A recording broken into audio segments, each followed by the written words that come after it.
We remember the rhyme, the bonfire, the mask, but we have forgotten the reality. The true story of Guy Fawkes is not a children's tale of a cartoon villain caught with matches in a cellar. It is a descent into a world of religious fervor, state-sponsored terror, and a form of judicial cruelty so meticulously designed, so theatrically performed, that it eclipses the very crime it sought to punish. The execution of Guy Fawkes and his co-conspirators was not merely an act of justice. It was a masterpiece of horror. A carefully choreographed message written in blood and viscera, intended to be seared into the collective consciousness of a nation. The punishment was designed to be far more terrifying than the plot itself. A declaration by the state that its capacity for vengeance was limitless, its imagination for cruelty boundless. What happened on that freezing January morning in 1606 was not the swift end of a traitor, but the systematic public dismantling of a human being.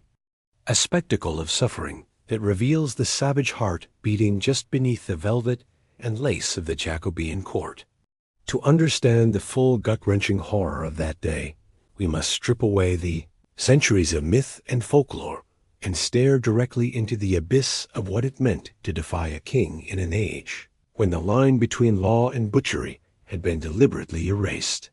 This is the story of how a soldier became a symbol and how a state in its quest to destroy a man ended up immortalizing him through an act of supreme and unforgettable savagery, a horror far more savage than you could possibly remember. To truly comprehend the desperate act of placing 36 barrels of gunpowder beneath the House of Lords, one must first feel the chilling spiritual and political climate of early 17th century England. The death of the childless Queen Elizabeth, the first in 1603, had been a moment of profound uncertainty. But for England's persecuted Catholic minority, it was also a moment of desperate hope. The incoming king, James VI of Scotland, who would become James I of England, was the son of the Catholic martyr, Mary, Queen of Scots. His own wife, Anne of Denmark, was a known Catholic sympathizer. Surely, they reasoned, this new monarch would usher in an era of toleration. They prayed for an end to the crushing penal laws that treated their faith as a form of treason, that fined them into poverty for not attending Protestant services, and that hunted, tortured, and executed their priests as foreign agents. This hope was a fragile, flickering candle in a gale-force wind of Protestant power, a whisper of optimism in a society that had spent half a century perfecting the art of religious oppression. For generations, English Catholics had lived a shadow existence, their ancient faith driven underground, their loyalty constantly questioned. They had seen their sacred artifacts smashed, their monasteries dissolved, and their clergy treated as spies and subversives. The very act of hearing Mass was a capital offense. To be a Catholic was to live in a state of perpetual fear, where a neighbor's suspicion or a servant's betrayal could lead to ruin, imprisonment, or a gruesome death. The accession of James felt like a potential dawn after a long, dark night. The logic seemed impeccable. James's mother had been executed by Elizabeth, a martyrdom that resonated deeply with Catholic Europe. He had maintained secret correspondences with the Pope before his accession, hinting at a more lenient future. His wife, Anne, openly, if discreetly, practiced her Catholic faith. For the beleaguered Catholic gentry, these were not just straws in the wind. They were powerful signs that the tide was about to turn. They envisioned a future where they could worship without fear, where their sons could inherit their lands, without being forced to renounce their faith, and where their allegiance to the crown and their allegiance to God would no longer be in mortal conflict. This collective hope was not a fringe fantasy. It was a widespread and palpable expectation that momentarily lifted the suffocating blanket of dread that had smothered their community for decades. They saw in James not just a new king, but a potential savior, a restorer of balance, a man who, unlike the rigidly Protestant Elizabeth, might understand the complexities of faith and loyalty. The hope was a prayer breathed by an entire class of people, a desperate plea that their long winter of persecution was finally coming to an end. This brief, shining moment of optimism would make the betrayal that followed all the more bitter, and the consequences all the more catastrophic.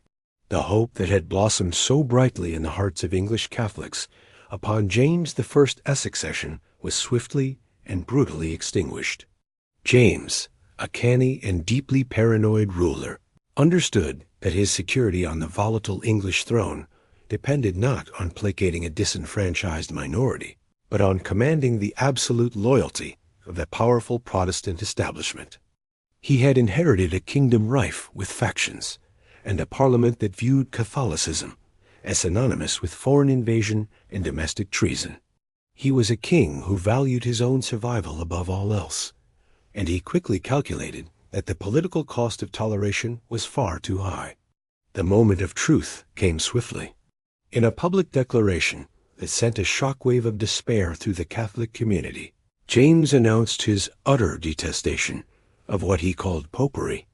He made it clear that he would not only maintain the Elizabethan penal laws, but would enforce them with renewed vigor. The brief spring of Catholic hope plunged into an immediate and bitter winter. The machinery of state oppression, which had momentarily idled, roared back to life, more efficient and merciless than before. The recusancy fines, punishingly high fees, levied on anyone who refused to attend. Anglican church services were collected with relentless zeal. These were not mere symbolic penalties. They were instruments of financial ruin, designed to systematically bankrupt the Catholic gentry and transfer their wealth and lands into Protestant hands. Sheriffs and pursuivants, state-sanctioned priest hunters, descended upon Catholic households, ransacking them for hidden chapels, sacred vessels, and most prized of all, the priests themselves. To shelter a priest was treason, a crime punishable by a slow and agonizing death. This reignited a climate of terror and suspicion. Families were torn apart by fear. Servants were bribed to inform on their masters. Every knock on the door could signal the arrival of the authorities. The very fabric of Catholic life was criminalized. Baptism, marriage, and burial, according to Catholic rites, had to be performed in secret, under constant threat of discovery. This was not just a political or legal suppression. It was a profound psychological assault, designed to break the spirit of a community, to make their faith an unbearable burden. It was an attempt to erase a culture and a belief system from the nation's soul. For the men who would eventually gather in the cellars of Parliament, this betrayal was the final, unforgivable straw. It was proof that the system was irredeemable, that the heretical state could not be reasoned with or appeased. It was a declaration of war, and it fostered a mindset where only the most extreme response seemed adequate. The king had slammed the door on hope, and in the ensuing darkness, the only light some men could see was the flickering fuse of a gunpowder barrel. In this suffocating atmosphere of renewed persecution and shattered hopes, the seeds of a terrible and desperate extremism found fertile ground. When peaceful coexistence is made impossible, when legal avenues for redress are sealed shut, and when a person's most fundamental spiritual identity is declared a crime, the human spirit can be pushed to terrifying conclusions. For a select group of Catholic gentlemen, the path of quiet endurance, of paying fines and praying in secret, was no longer a viable option. It felt like a slow, undignified surrender, a spiritual death by 1,000 cuts. They came to believe that they were living in an occupied land, ruled by a heretical regime that had forfeited any claim to legitimate authority. Their king, in their eyes, was a tyrant, and his parliament a congregation of the damned. This mindset, born of desperation and righteous fury, began to invert the very foundations of morality. In a world where their faith was treason, treason could become an act of faith. In a world where their priests were executed as traitors, killing the architects of that system could be seen as an act of divine justice.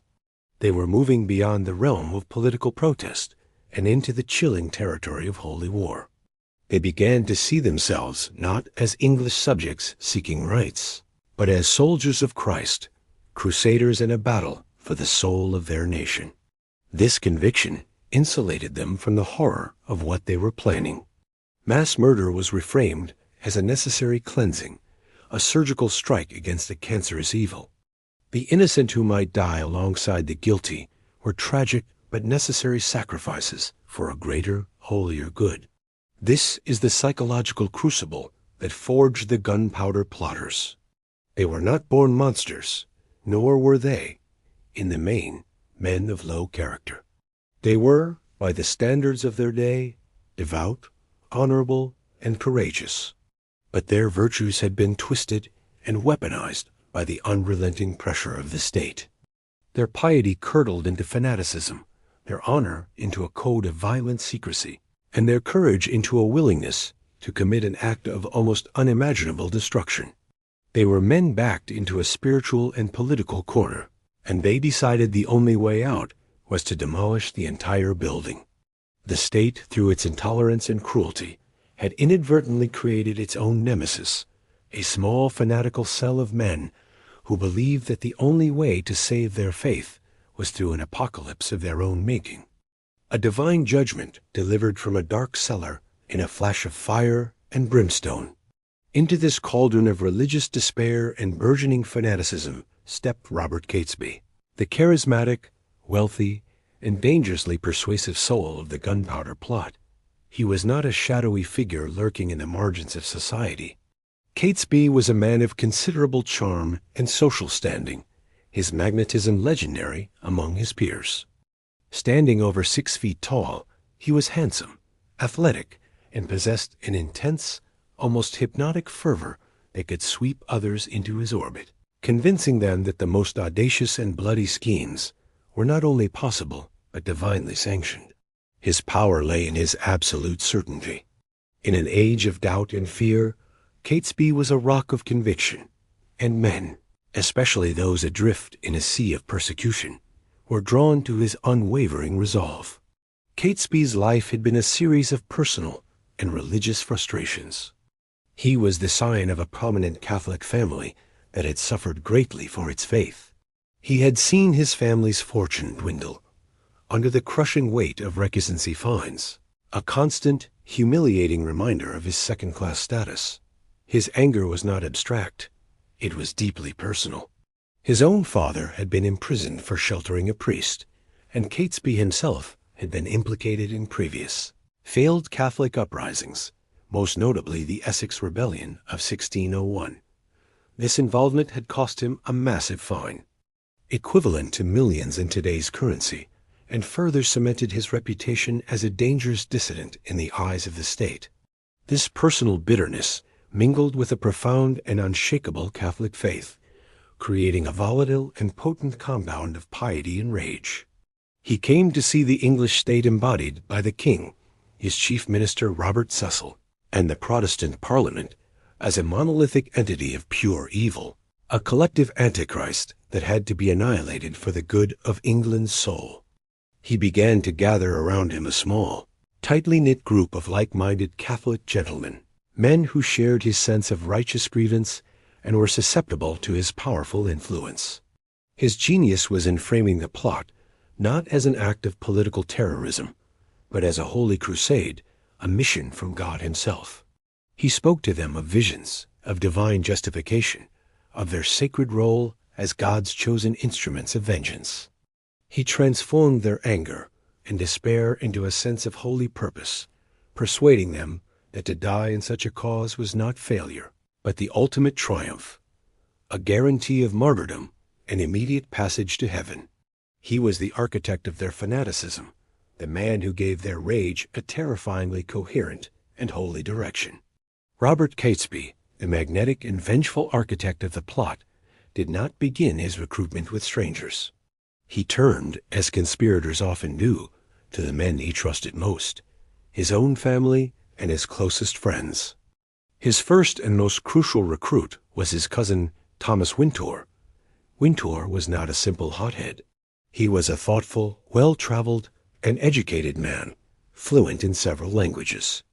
He had initially tried the path of diplomacy, traveling to Spain to petition the Spanish king for support for English Catholics, a mission that ultimately proved fruitless.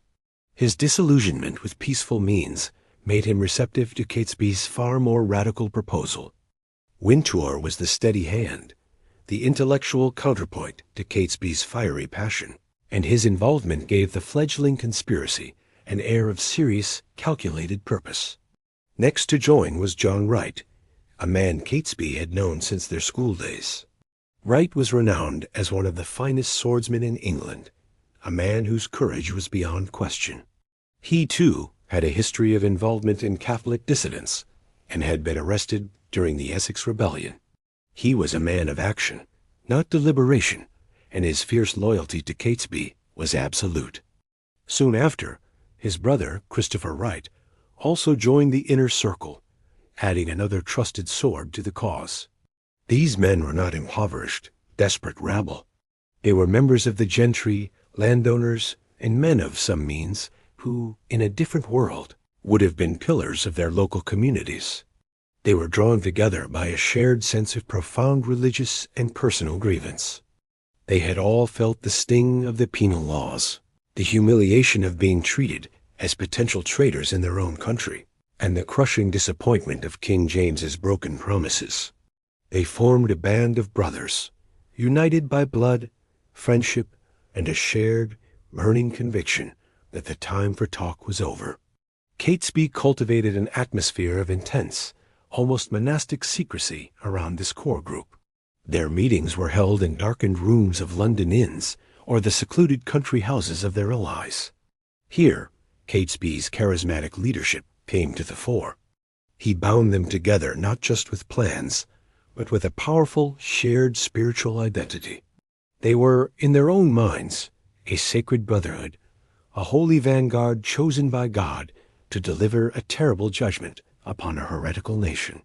This self-perception was crucial. It elevated their plot from a criminal conspiracy to a divine mission, insulating them from the moral horror of their objective. They were not planning mass murder. They were planning a righteous execution, a surgical strike against the forces of darkness that held their country in thrall. Their loyalty to each other became absolute, their purpose unwavering, their resolve hardened by a sense of sacred destiny. The plan they conceived in these clandestine meetings was breathtaking in its audacity and terrifying in its apocalyptic scope. This was to be no mere assassination, no simple act of tyrannicide aimed at the king alone. The objective was far grander, far more absolute, the complete and instantaneous annihilation of the entire Protestant ruling class. The target was chosen with diabolical precision, the state opening of Parliament. This was the one day when the whole machinery of the Jacobean state would be gathered in a single vulnerable location. In the chamber of the House of Lords would be the King James I, his heir, the young Prince Henry, his wife, Queen Anne, and almost every influential member of the government and the Protestant aristocracy. The Privy Council, the senior judges, and the bishops of the Church of England would all be present, a concentration of power that existed at no other time. To strike at this moment was to strike at the head, the heart, and the nervous system of the heretical state all at once. Catesby's vision was one of total decapitation. A massive explosion from the cellar below would not just kill the king. It would vaporize the political and religious leadership of the nation in a single thunderous instant. The chaos that would follow was a calculated part of the plan.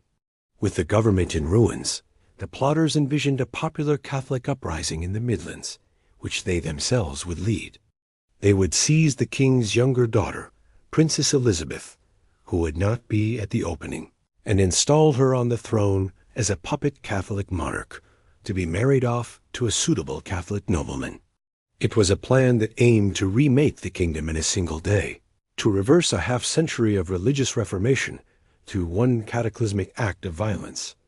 This was not terrorism as a cry of protest. This was terrorism as an instrument of revolution. The scale of the intended carnage was unprecedented. They were planning a slaughter so immense It would make all previous political violence in England pale in comparison. The moral implications were staggering, but the conspirators, insulated by their fanatical certainty, had come to see it as a form of divine engineering, a necessary and righteous bloodletting to purify a fallen kingdom. They were God's demolition team, sent to level the corrupt structure of the state so that a new, true church could be built upon its ashes. Their minds had crossed a terrible threshold, into a place where destruction had become a creative act, and mass death was the price of spiritual rebirth. To consecrate their terrifying purpose, and to bind their souls irrevocably to the cause, the core group of conspirators staged a secret and powerful ritual. On May 20th, 1604, the 5 founding members, Robert Catesby, Thomas Wintour, John Wright, Thomas Percy, and a new crucial recruit named Guy Fawkes, gathered in a private room at the Duck and Drake Inn in the fashionable Strand district of London. The atmosphere would have been thick with tension and a sense of grave historical significance. This was the moment of their final commitment, the point of no return. With the doors barred and secrecy ensured, they placed their hands upon a holy prayer book, and one by one swore a sacred oath. They swore to carry out the plot to destroy the king and parliament, and they swore to conceal their purpose and each other's identities, even unto death. This was no ordinary promise. In their deeply religious worldview, an oath sworn on the Bible was a binding contract with God himself. To break it would be to risk eternal damnation. It was the ultimate bond, a spiritual chain linking them together. Immediately after taking this vow of secrecy and action, the nature of the meeting shifted, deepening its spiritual gravity. They moved to an adjoining room where Father John Gerard, a prominent Jesuit priest, who was himself a fugitive from the law, was waiting to say Mass. The conspirators had deliberately kept Father Gerard ignorant of the specifics of their murderous plot. They used him not as a co-conspirator, but as a spiritual conduit. They knelt before the clandestine altar and received the sacrament of the Eucharist, the consecrated bread and wine that Catholics believe to be the literal body and blood of Christ. This act of communion was of profound psychological importance. It ritually purified them and, in their minds, sanctified their mission. They were receiving God's grace immediately after swearing to commit mass murder. This act allowed them to compartmentalize their faith from their violent intentions, or rather, to fuse them into a single terrifying purpose. It washed away any lingering moral doubt. How could their plan be evil if they were taking part in the holiest of sacraments? It created a closed loop of self-justification. They were not sinners planning a crime. They were soldiers of God, blessed and absolved in advance, embarking on a holy war. This powerful combination of a sacred oath and a holy sacrament forged the conspirators into a unit of almost unbreakable resolve. It transformed their plot from a desperate political scheme into a spiritual quest. They were now a brotherhood of martyrs in waiting. Their actions, they believed, blessed by heaven. They were sealed in a bubble of fanaticism, convinced of their own righteousness, ready to unleash hell on earth in the name of God. To execute the most critical and dangerous part of their plan, the conspirators needed a man of very specific talents and temperament. They needed a soldier, an explosives expert, and a man with a nerve of iron who would not crack under pressure. They found their man in Guy Fawkes. Fawkes was not the instigator or the leader of the plot, as his later fame would suggest. He was the specialist, the technician, the hired gun. He was a devout English Catholic from Yorkshire who, disgusted with the Protestant regime in his homeland, had left England to fight for the Catholic cause abroad. For a decade, he had served as a mercenary in the Spanish army in the Netherlands, fighting against Protestant Dutch rebels. In this brutal and protracted conflict, he had gained invaluable experience in siege warfare, mining, and most importantly, the handling of gunpowder. He was known among his comrades as a man of action, not words, a soldier of great courage, physical toughness, and an almost fanatical piety. He was, by all accounts, a man of his word, utterly reliable, and possessing a steely, unshakable resolve. Thomas Wintour, on his diplomatic mission in Flanders, had been introduced to Fawkes and was immediately impressed. He saw in Fawkes the perfect instrument for Catesby's design. Fawkes was not part of the interconnected web of English Catholic gentry, making him less likely to be recognized in London. His motivations were purely ideological.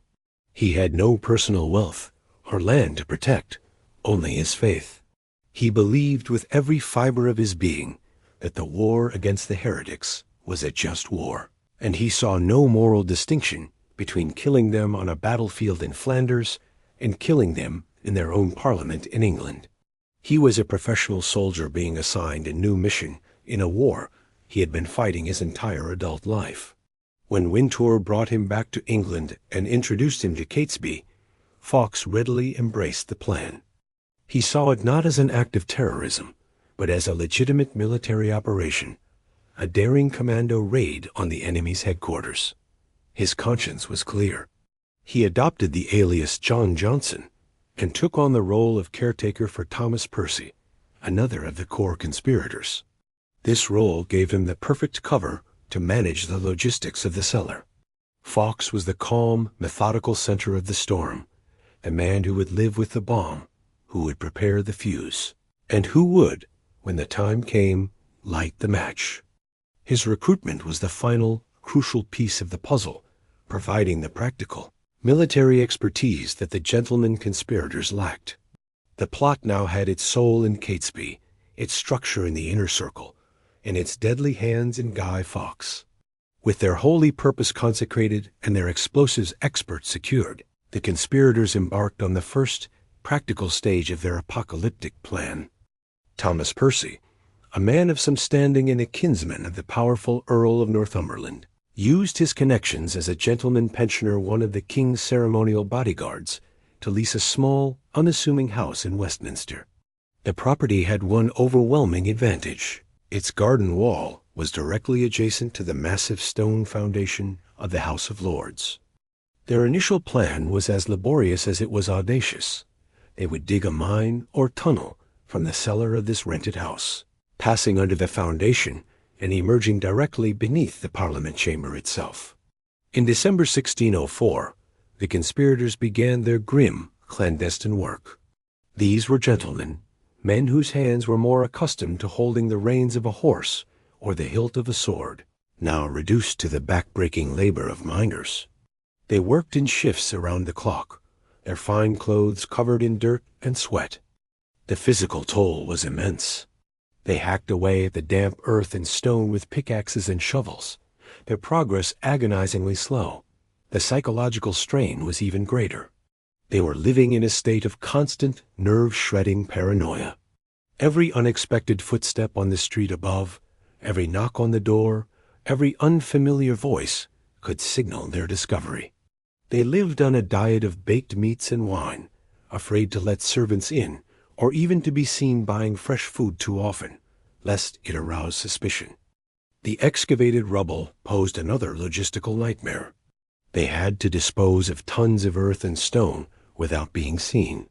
They carried it out at night, hiding it under their cloaks and dumping it in the dark waters of the nearby River Thames or spreading it in the garden. Each journey was a risk, each shovelful of dirt a potential piece of evidence against them.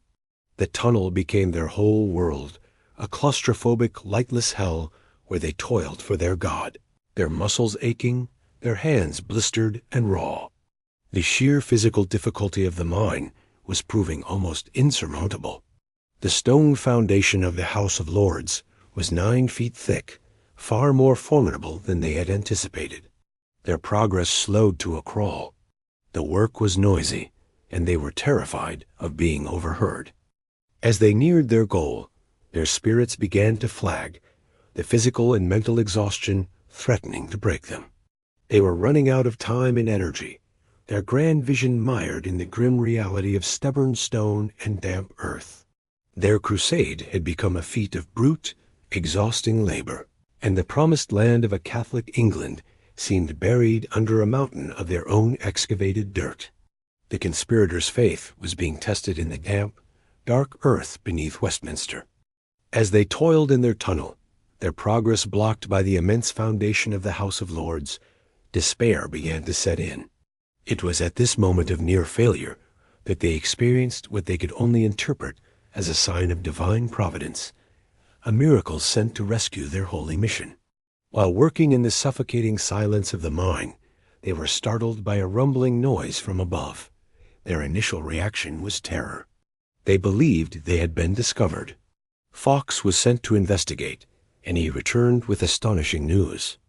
The sound was not the king's guards, but the sound of coal being cleared from the cellar, or undercroft, located directly beneath the House of Lords chamber. This space, a large ground-floor room, had been leased to a coal merchant, who was now clearing out his stock. The conspirators were thunderstruck. They had been trying to tunnel under the very room that was now, by a stroke of miraculous luck, becoming vacant. The implications were immediate and profound. Why struggle to dig a mine through 9 feet of solid stone when they could simply rent the room itself? The tunnel was instantly abandoned. Their prayers, it seemed, had been answered in the most practical and unexpected way. Robert Catesby, a man adept at seeing the hand of God in every coincidence, seized on this development as irrefutable proof that their cause was just and their success was destined. He rallied his exhausted and demoralized comrades, his charismatic fervor reignited by this apparent miracle.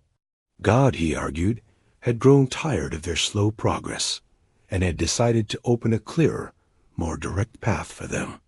This event was a powerful psychological boost. It washed away their doubts and reconsecrated their purpose. They were no longer just men digging a hole. They were agents of a divine will that was actively clearing obstacles from their path. Thomas Percy, the respectable face of the conspiracy, once again stepped forward. Using his official standing and claiming he needed the space to store firewood and other supplies, he easily secured the lease for the undercroft. The keys to the very heart of their target were now in their hands. The path to their goal was no longer a dark, cramped tunnel, but a wide-open door. Their relief was immense, their conviction absolute. The heavy, soul-crushing labor was over, replaced by a sense of imminent and divinely ordained triumph. They now had a secure, spacious, and perfectly located base of operations from which to launch their apocalyptic strike against the enemies of their faith. Over the course of the following months, the conspirators began the delicate and dangerous process of moving their arsenal of destruction into the newly acquired cellar. This phase of the plot required a different kind of nerve, not the brute endurance of the tunnel, but the cool, calculated stealth of smugglers. The weapon of choice was gunpowder, and the quantity they amassed was staggering. 36 barrels, containing roughly 1 ton of powder, were procured. This was a colossal amount, far exceeding what was technically necessary for the task. It spoke of their desire, not just for success, but for overwhelming, terrifying annihilation.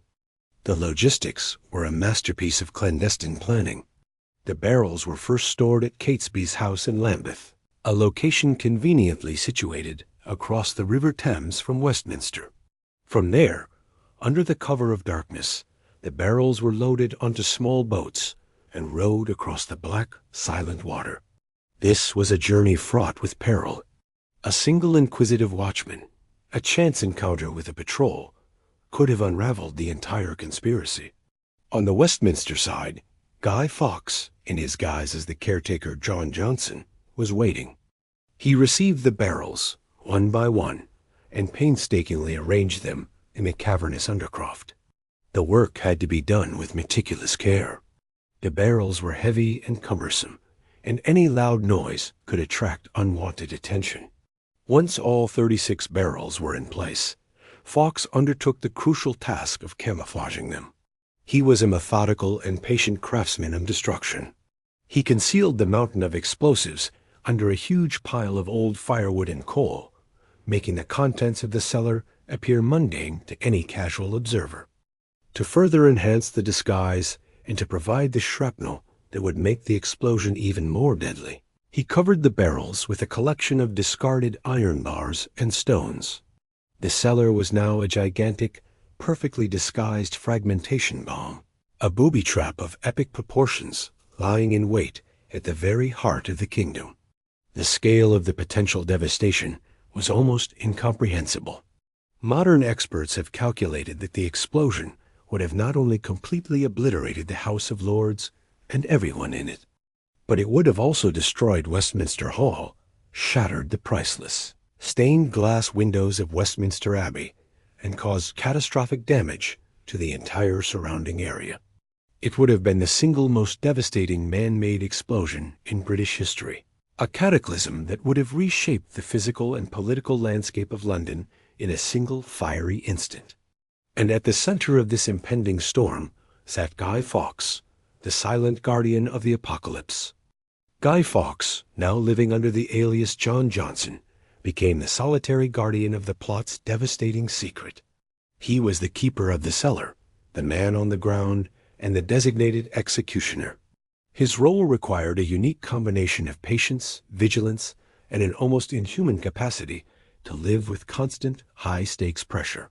For months, he inhabited a world of shadows and whispers, his entire existence revolving around the 36 barrels of gunpowder hidden beneath a pile of wood. His military training had prepared him for this. He was accustomed to the long, tense periods of waiting that punctuate a soldier's life, the calm before the storm. He operated with a methodical, professional detachment. He was living, quite literally, on top of a bomb powerful enough to level a city district. Yet he maintained an outward facade of complete normalcy. He was just a servant, he told any who asked, looking after his master's supplies. Inside, however, his mind must have been a fortress of resolve. Every creak of the floorboards above, every distant shout from the street, every change in the patrol patterns of the palace guards would have been a potential threat. He was the sentinel of an impending apocalypse, his senses on high alert, his hand never far from the means to defend himself, or to light the fuse prematurely if discovered. The waiting, however, dragged on far longer than anyone had anticipated. The state opening of Parliament, originally scheduled for February 1605, was postponed until October, and then postponed again until November 5th, due to a severe outbreak of the plague in London. These delays were a double-edged sword for the conspirators. On one hand, it gave them more time to perfect their plans for the subsequent uprising. On the other hand, it stretched their nerves to the breaking point and, more dangerously, drained their financial resources. This protracted waiting period introduced a fatal weakness into the conspiracy. The initial core group, bound by fanatical loyalty, was no longer sufficient to sustain the increasingly expensive operation. Catesby, the ever-persuasive leader, was forced to expand the circle of trust, a decision that would ultimately prove to be their undoing. He began to recruit other wealthy Catholic gentlemen, men who could provide the funds needed for horses, weapons, and supplies for the rebellion that was to follow the explosion. Among these new recruits were Sir Everard Digby, a well-respected courtier, Ambrose Rookwood, a renowned horse breeder, and most fatally, Francis Tresham, a man with close family ties to several prominent Catholic nobles. While these men were devout Catholics, who shared a deep sense of grievance, they lacked the all-or-nothing, fanatical resolve of the original five.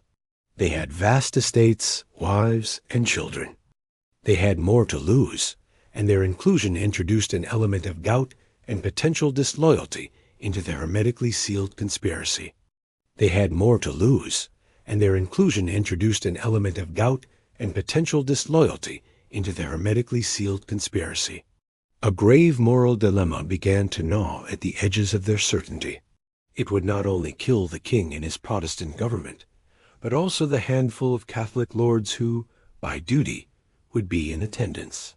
For Catesby, this was an acceptable and necessary sacrifice for the greater good. The innocent must perish with the guilty, he argued, his zeal overriding any moral qualms. But for some of the newer recruits, especially Francis Tresham, this was a monstrous proposition. His own brother-in-law, the Catholic Lord Monteagle, would be among those present. The thought of being responsible for the death of his own kinsman, a fellow Catholic, was abhorrent. This conflict fractured the group's unity. Secret debates raged, with Tresham arguing passionately for a way to warn the Catholic peers. Catesby remained ruthless, insisting that any warning would risk exposing the entire plot. The web of the conspiracy, once their greatest strength, was now becoming a tangled, dangerous liability. A seed of betrayal had been planted in the fertile ground of a conflicted conscience, and the entire enterprise, so carefully constructed, was beginning to unravel from within. While the conspirators wrestled with their consciences, they were being watched by an intelligence network of unparalleled sophistication, presided over by the most formidable spy master of the age, Robert Cecil, the first Earl of Salisbury. Cecil was the king's chief minister, a man whose physically frail and hunched frame belied a mind of terrifying brilliance and a capacity for cold, ruthless political calculation. He was a master of intrigue, a spider sitting at the center of a vast web of spies, double agents, and informants that stretched across England and into the courts of Europe. He had inherited this network from his predecessor under Elizabeth I, Sir Francis Walsingham, and had honed it into a ruthlessly efficient machine of state security. Cecil was a man who saw conspiracy in every shadow, who understood that information was the ultimate currency of power, and who believed that the best way to control a threat was to understand it completely.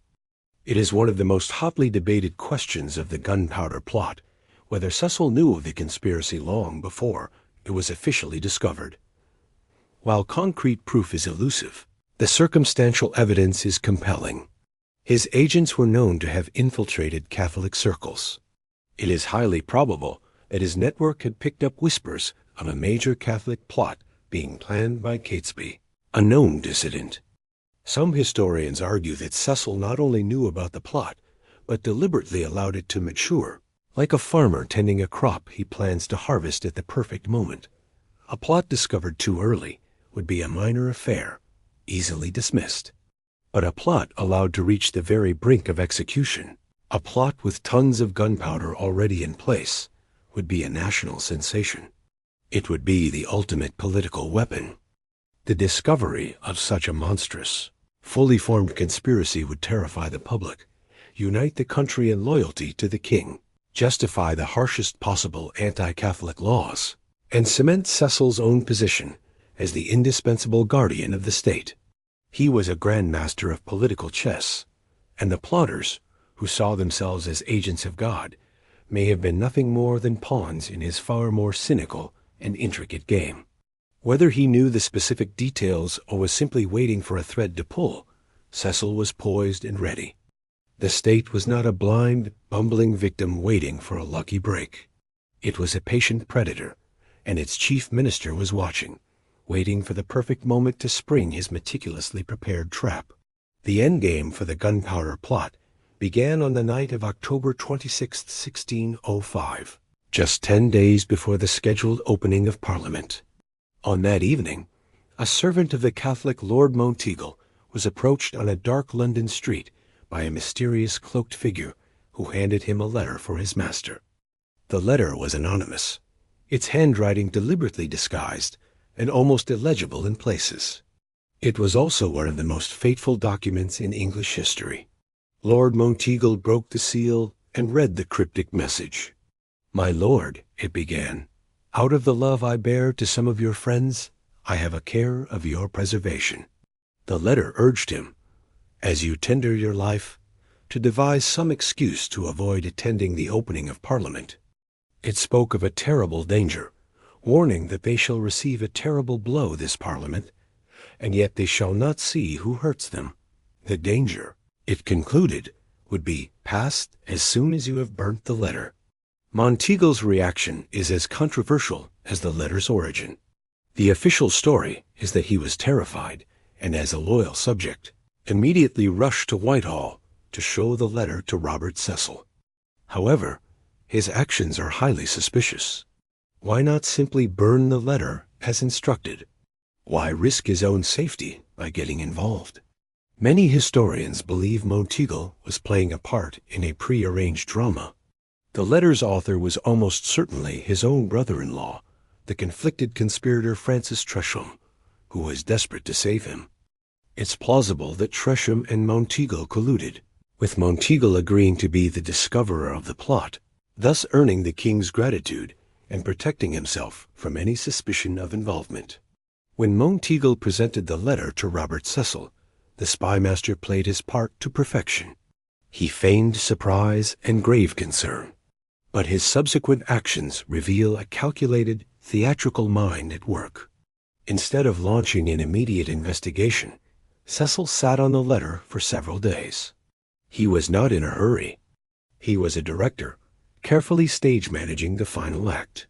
He let the conspirators continue their preparations, blissfully unaware that their secret was out. He was allowing the trap to be fully set. He then presented the letter to King James, not as a confirmed threat, but as a curious riddle. The official narrative, carefully crafted by Cecil for public consumption, casts the king as a brilliant detective. According to this propaganda, it was James himself who, upon reading the phrase, "a terrible blow," instantly deduced that it must refer to an explosion involving gunpowder. This flattered the king's intellectual vanity and portrayed him as the sagacious savior of the nation. The reality is that Cecil almost certainly knew exactly what the letter meant. He was simply guiding the king to the correct conclusion, making the discovery seem like a product of royal wisdom rather than the result of his own clandestine intelligence network. He was not solving a mystery. He was revealing a truth he already possessed, and he was doing it with the theatrical flair of a master showman. The discovery of the gunpowder plot was not a lucky break. It was a carefully orchestrated performance, and Robert Cecil was its brilliant, ruthless director. As the day of the Parliament opening, November 5th, drew closer, the atmosphere among the conspirators became thick with a desperate, frantic energy. Word had reached them, likely through their network of servants and sympathizers, that the Monteagle letter had been delivered to the authorities. They knew their secret was compromised. The question was, how much did the government know? A panicked meeting was convened.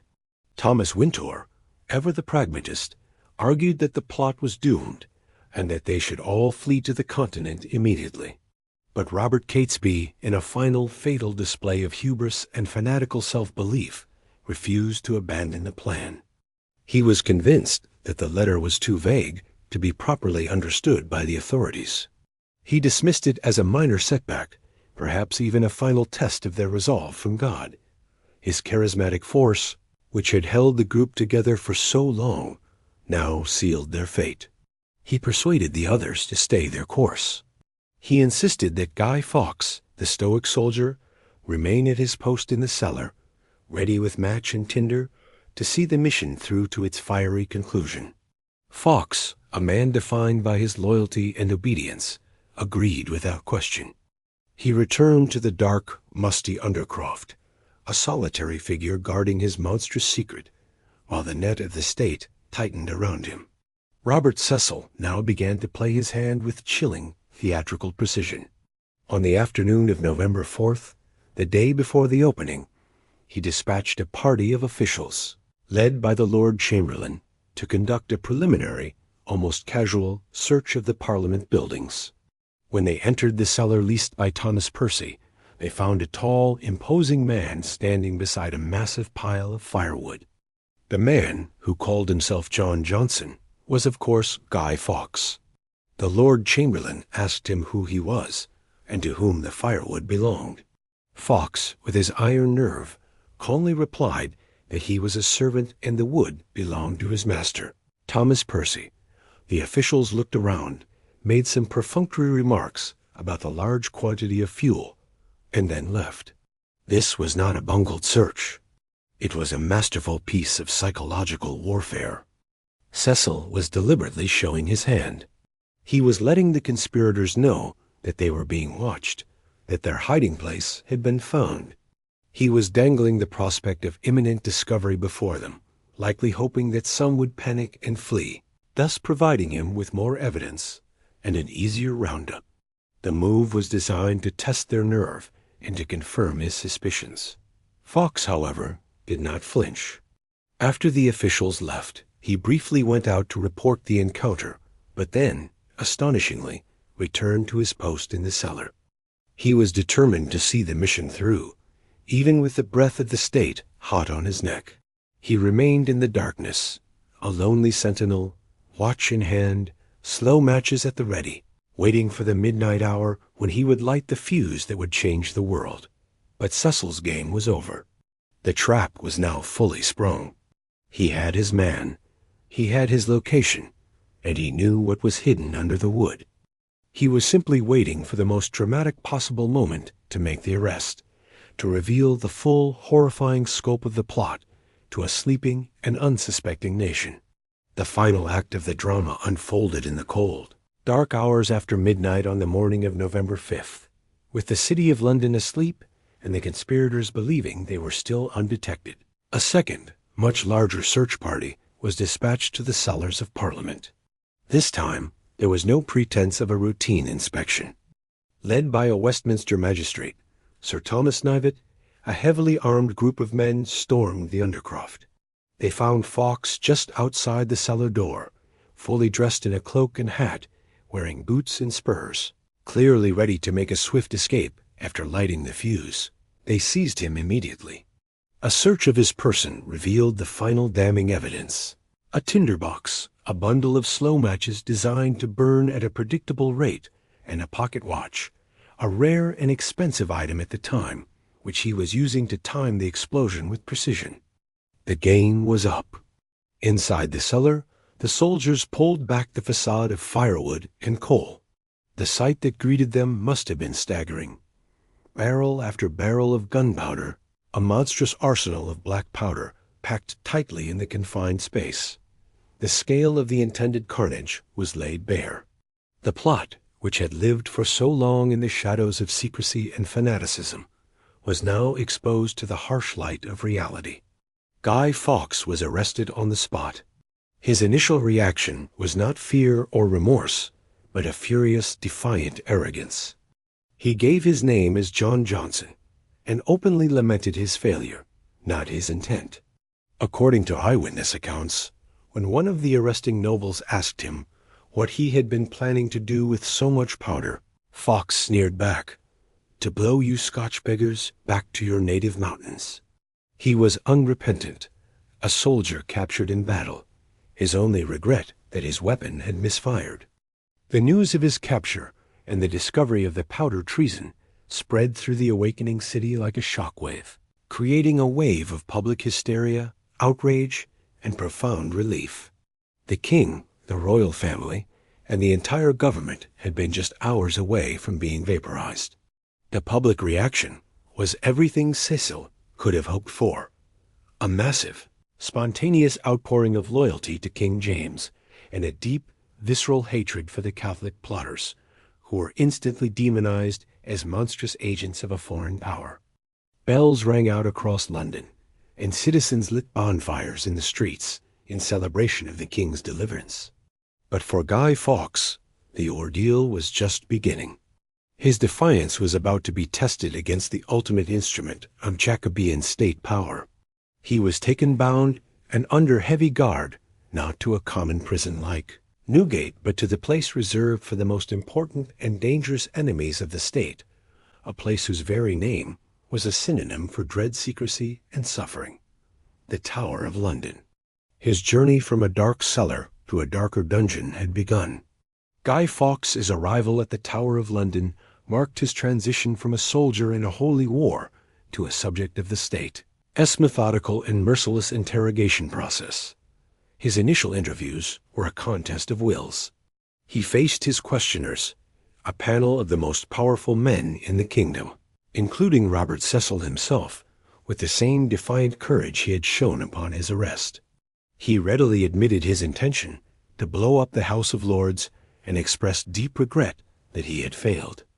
He saw his actions as morally justified, the necessary work of a soldier fighting for his faith.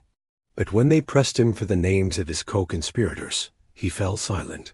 He was bound by his sacred oath, and his soldier's code of honor forbade him from betraying his comrades.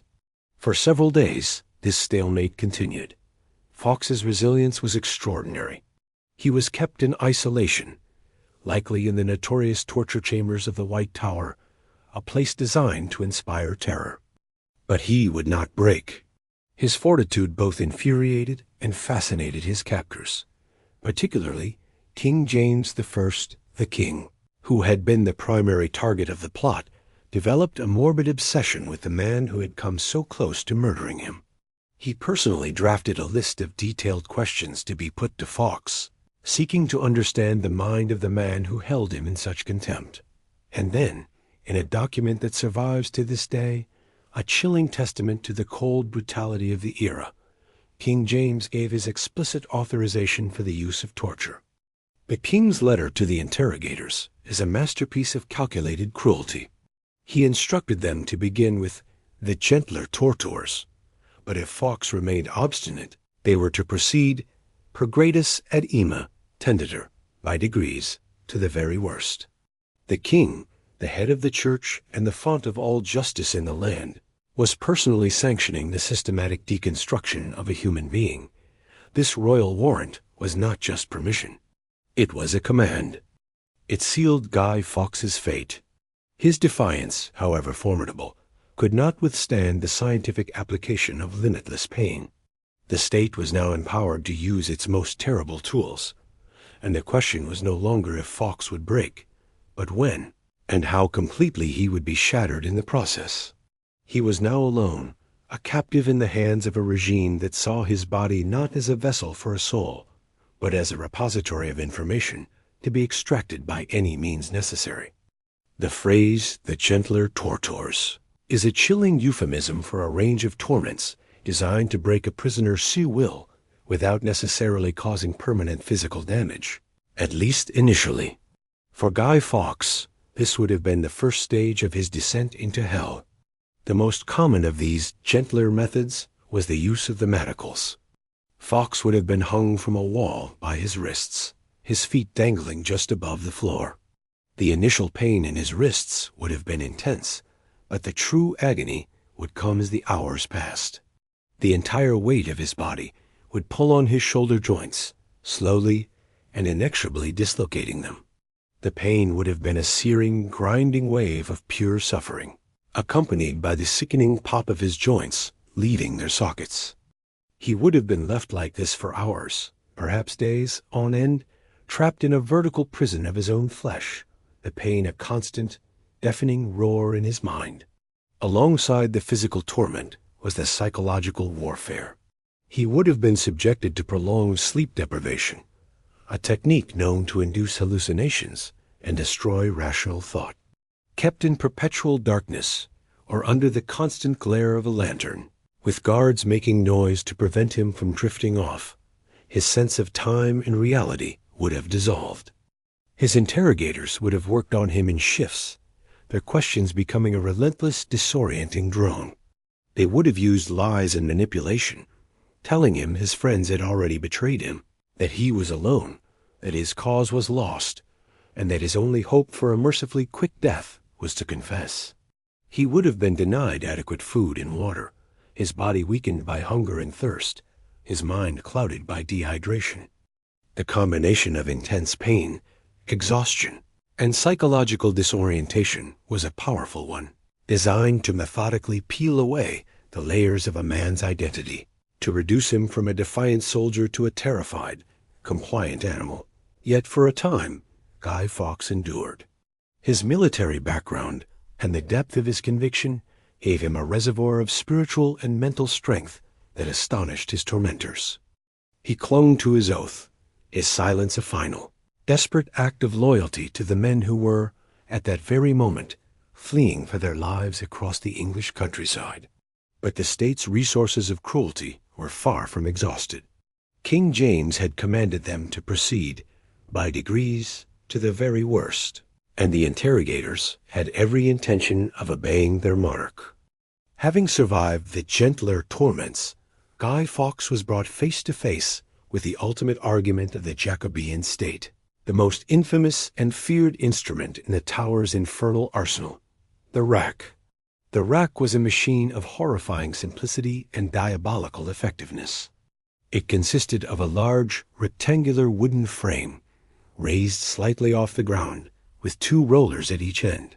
The victim was laid on their back upon the frame, their ankles securely fastened with ropes to the roller at one end, and their wrists to the roller at the other. The chief tormentor, known as the rackmaster, would then use a lever, or bar, to slowly turn the rollers in opposite directions. The effect was immediate and catastrophic. The victim's body was stretched, slowly and inexorably. The first sensation would be an agonizing pulling in the limbs, but this quickly escalated. With each turn of the lever, the pressure increased. The victim's joints, ankles, knees, hips, wrists, elbows, and shoulders would be pulled from their sockets, one by one, with audible, sickening pops.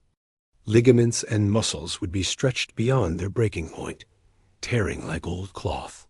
The pain was beyond any human description, a white-hot, all-consuming nova of agony that obliterated every thought, every memory, every shred of loyalty. The victim's screams would echo through the stone chamber, a sound so inhuman that it was said to terrify even the hardened tower guards. The rackmaster was a skilled professional, an expert in the science of pain. His goal was not to kill the victim, but to keep them suspended on the very edge of consciousness, to inflict the maximum possible suffering, while still being able to extract a confession. They would stretch the victim, then release the tension slightly to ask questions, before tightening the rollers again if the answers were not satisfactory. It was a methodical, scientific process of deconstruction. Under this unimaginable torment, Guy Fawkes was finally and completely broken. His soldier's resolve, his sacred oath, his very sense of self were all dissolved in an ocean of pure pain. The human body and mind can only endure so much. After what was likely several sessions on this monstrous device, his body ruined and his spirit crushed, he began to talk. Piece by piece, in a voice likely hoarse from screaming, he confessed everything. He gave his real name, and then he gave up the names of his fellow conspirators, the men he had sworn a holy oath to protect. His betrayal was not a failure of character, but a testament to the absolute and irresistible power of systematic, state-sanctioned torture.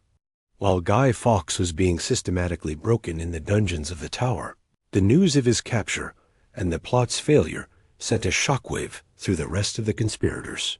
Their meticulously planned revolution had collapsed overnight. Panic and chaos replaced their disciplined secrecy.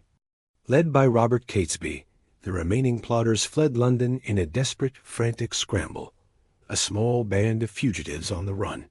Their destination was the Midlands, the heartland of English Catholicism, where they harbored a desperate, fantastical hope of igniting the mass uprising that was supposed to follow the explosion.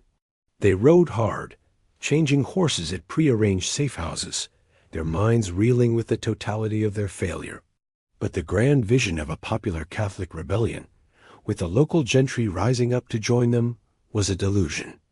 When they arrived in the Midlands, covered in mud and sweat, their faces etched with fear and exhaustion, they were met not with support, but with revulsion and terror. The local Catholic community, already suffering under the penal laws, was horrified by the news of the powder treason. They saw the plotters not as liberators, but as dangerous fanatics who had brought a catastrophe upon them all, guaranteeing a new and even more vicious wave of persecution. Doors were slammed in their faces. Old friends and allies turned them away. They were pariahs, their cause doomed, their holy war revealed as a foolish, bloody fantasy.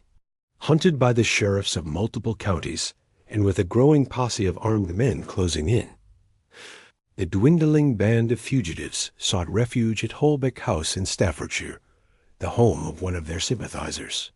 They were exhausted, demoralized, and running out of options.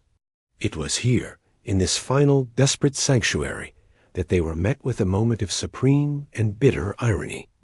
Their gunpowder, which they had carried with them for the planned rebellion, had become soaked during their frantic river crossings. While attempting to dry the damp powder by spreading it on a platter in front of a roaring fire, a stray spark from the flames ignited it. A sudden, violent flash explosion tore through the room, burning and injuring several of the conspirators, including Catesby himself. The very instrument of their intended apocalyptic judgment had turned on them in a final, mocking act of rebellion. It was as if God himself, in whom they had placed such fanatical faith, had passed his own damning verdict on their cause.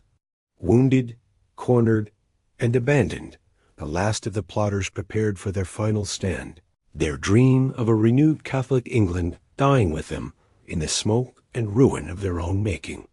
The end for the fugitive conspirators came swiftly and violently on the morning of November 8, 1605. The sheriff of Worcestershire, with a posse of some 200 armed men, surrounded Holbeck House. The sheriff called for them to surrender, but for the core fanatics inside, surrender was unthinkable. It would mean capture, torture, and the ritualized humiliation of a traitor's death. They chose instead to die fighting, to meet their end as soldiers in their failed holy war.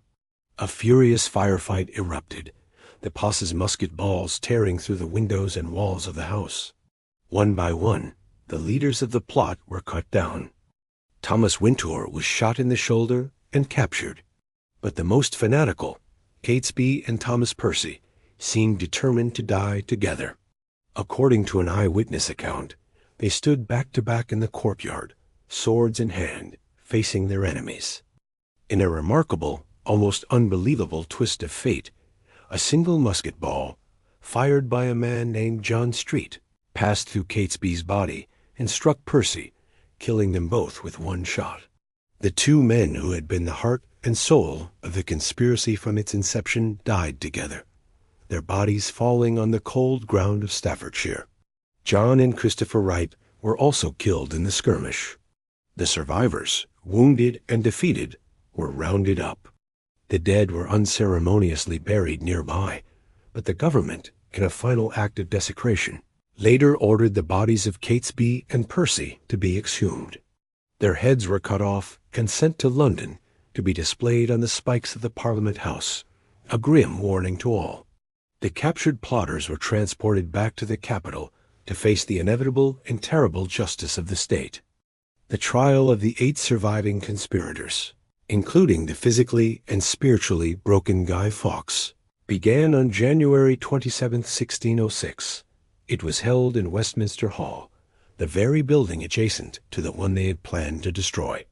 The event was not a trial in any modern sense of the word, where evidence is weighed and guilt is determined.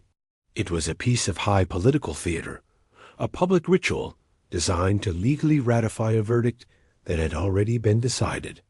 The outcome was never in doubt. The prisoners, gaunt, pale, and showing the clear signs of torture and imprisonment, were paraded before a special commission of judges and nobles. The star of the show was the Attorney General Sir Edward Coke, a brilliant but venomous lawyer. For hours he delivered a thundering theatrical speech, denouncing the defendants in the most extreme terms.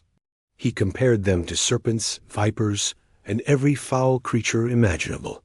He laid out the details of their diabolical plot, exaggerating its potential for destruction, and painting them as monstrous agents of Satan, motivated by pure evil and directed by a foreign pope. His speech was a masterpiece of propaganda, designed to stoke the fear and hatred of the assembled crowd, and to leave no doubt as to the defendants' absolute depravity. The evidence, much of it extracted under the agony of torture, was presented as incontrovertible fact. The defendants were given little opportunity to speak in their own defense. When they did, their words were dismissed as the lies of desperate men. Sir Everard Digby pleaded guilty, but tried to justify his actions by speaking of the broken promises. of the king and the terrible persecution of Catholics. He was immediately silenced by the judges, who declared that such treasonous words could not be spoken in a court of law. One by one, they were all found guilty of high treason. The Lord Chief Justice, Sir John Popham, then rose to pronounce the sentence, a horrifying litany of judicial cruelty that was the prescribed punishment for traitors. He condemned them to be drawn backward to the place of execution on a wooden hurdle, to be hanged by the neck, but cut down while still alive, to have their private parts cut off and burned before their eyes, and to have their bowels and hearts taken out and also burned. Only then, once they had witnessed their own dismemberment, would they be beheaded. Finally, their dismembered bodies were to be divided into 4 quarters and displayed where His Majesty shall be pleased to assign. The sentence was designed to be the ultimate negation of a human being, a ritual of annihilation that destroyed them in this world and, according to the beliefs of the time, imperiled their souls in the next. The crowd in Westminster Hall listened, rapt, as the terrible words echoed through the ancient hall. The state's vengeance would be as spectacular as the conspirators' intended crime was monstrous. The first act of the state's brutal, theatrical vengeance took place on January 30th, 1606. A huge crowd, buzzing with a mixture of morbid curiosity, patriotic fervor, and bloodlust, had gathered in the large open space of St. Paul's churchyard.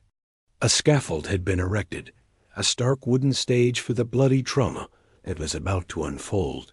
The first 4 condemned men, Sir Everard Digby, Robert Wintour, John Grant, and Thomas Bates, were to meet their end.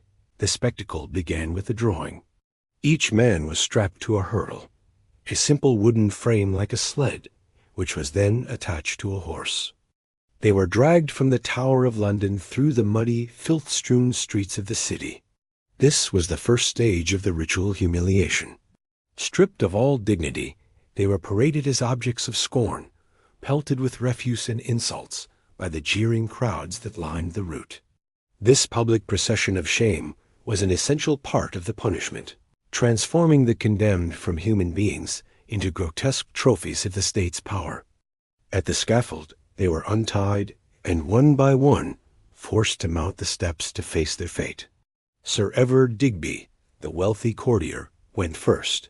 He died bravely, expressing remorse but never renouncing his faith.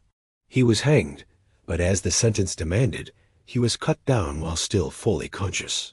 The executioner then stripped him, and in full view of the crowd, castrated him. The severed genitals were thrown into a waiting brazier of fire. Then, with a long, sharp knife, the executioner sliced open Digby's abdomen and began the horrifying process of pulling out his bowels, a ghastly, steaming rope of entrails. These too were thrown onto the fire. It was said that at this point, with his life ebbing away, Digby managed to utter the words, "O Jesus." Finally, the executioner reached into his chest, cut out his still beating heart, held it aloft to the crowd, and declared, "Behold, the heart of a traitor." Only then was the head severed and the body hacked into 4 quarters. The other 3 followed, each subjected to the same unvarying and meticulously performed ritual of destruction. The crowd watched, a sea of faces transfixed by the horror. This was public entertainment, a state-sanctioned spectacle of blood, gore, and agonizing death. The air was thick with the roar of the mob, the frantic prayers of the condemned, the professional pronouncements of the executioner, and the sickening Swedish smell of burning flesh and blood. It was a lesson in power, delivered with a butcher's knife and a hangman's rope, a demonstration that the state's capacity for cruelty far outmatched any that its enemies could devise. The following day, January 31st, the final climactic act of the bloody spectacle was staged. The location was moved to the old palace yard at Westminster, a site heavy with symbolic meaning. The scaffold was erected directly opposite the Parliament House, the very building the condemned had schemed to annihilate. They were to be publicly destroyed on the very ground of their intended triumph, a final, brutal irony orchestrated by the state. The crowd was even larger and more frenzied than the day before. This was the main event. This was the day that the last of the core conspirators and the infamous John Johnson, the devil from the cellar, Guy Fawkes himself, would finally meet his end. The four remaining prisoners, Thomas Wintour, Ambrose Rookwood, Robert Keyes, and Guy Fawkes, were dragged from the tower on their hurdles. Their journey to Westminster, a final, agonizing tour of public humiliation. The ritual began again, a relentless, methodical cycle of choreographed cruelty. Thomas Wintour, the thoughtful intellectual of the group, went first. He faced his death with quiet, stoic resolve. Ambrose Rookwood, the wealthy horse breeder, reportedly used his final words to pray for the king, but his piety earned him no mercy. He too endured the full gruesome process of hanging, castration, and disembowelment. The executioner was a master of his horrific craft.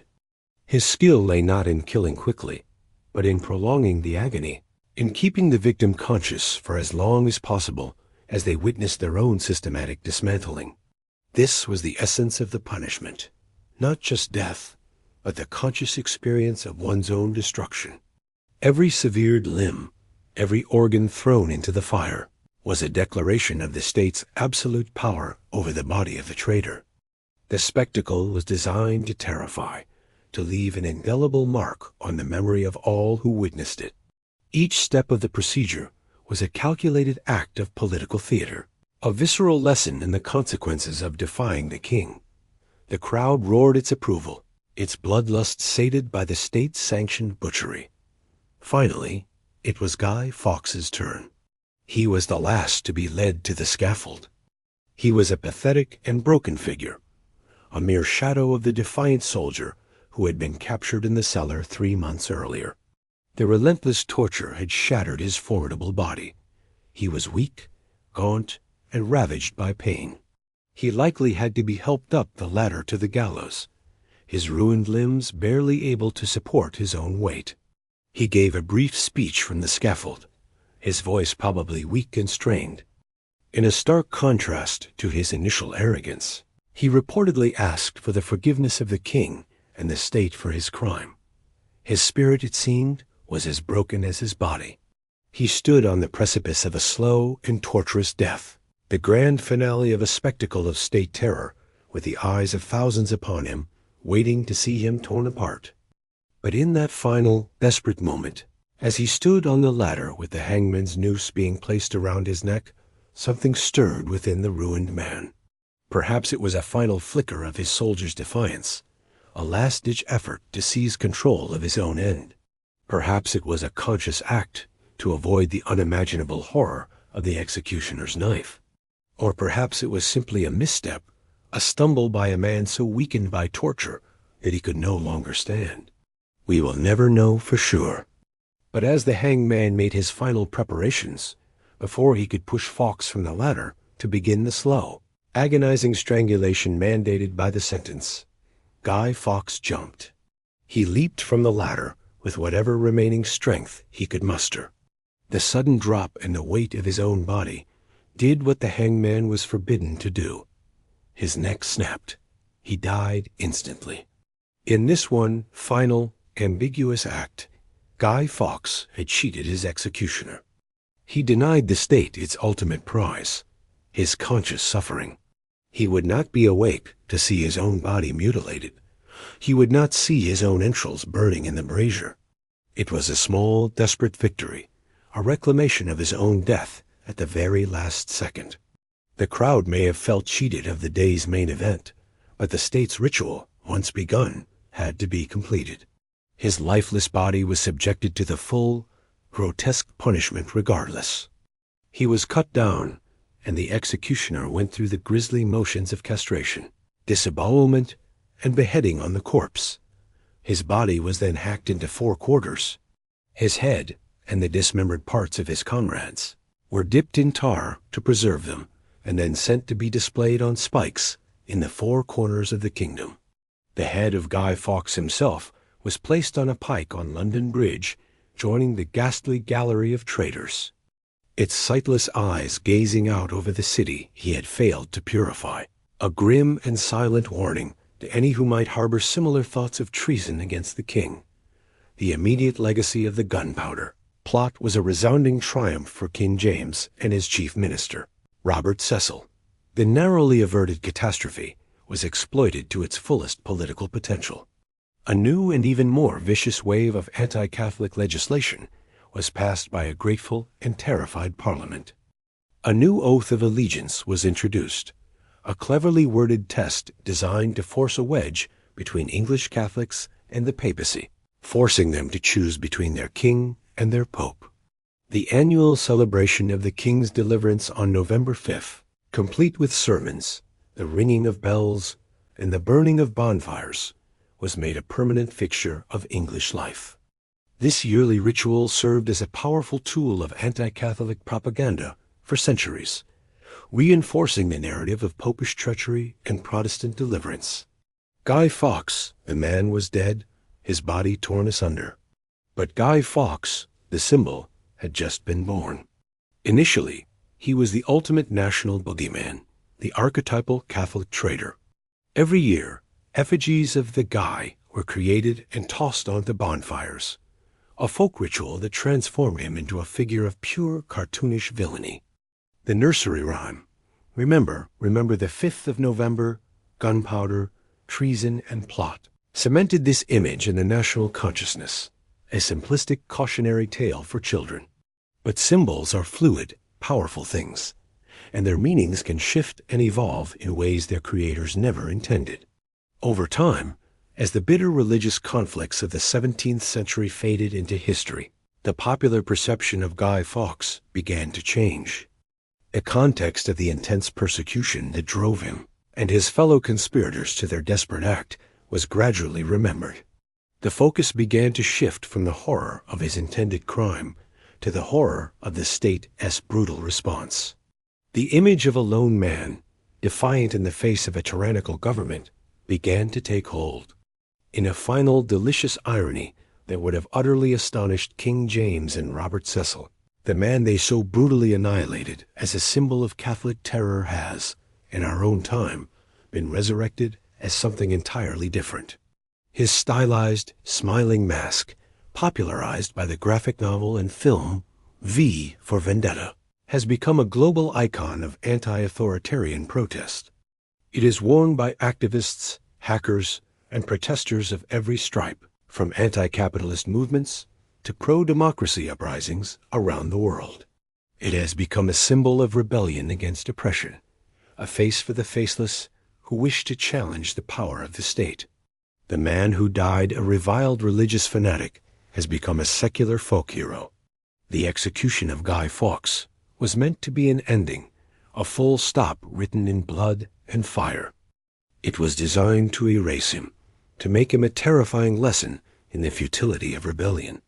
But the very extremity of the state's cruelty, the theatrical horror of its vengeance, ensured that he would never be forgotten. It transformed a failed bomber into an enduring and endlessly adaptable martyr, proving that while a state can destroy a man's body, it can never fully control what he becomes in the memory of the world. The echoes of that savage day in 1606 still reverberate, a chilling reminder of the terrifying depths of human conviction and the even more terrifying lengths to which power will go to preserve itself.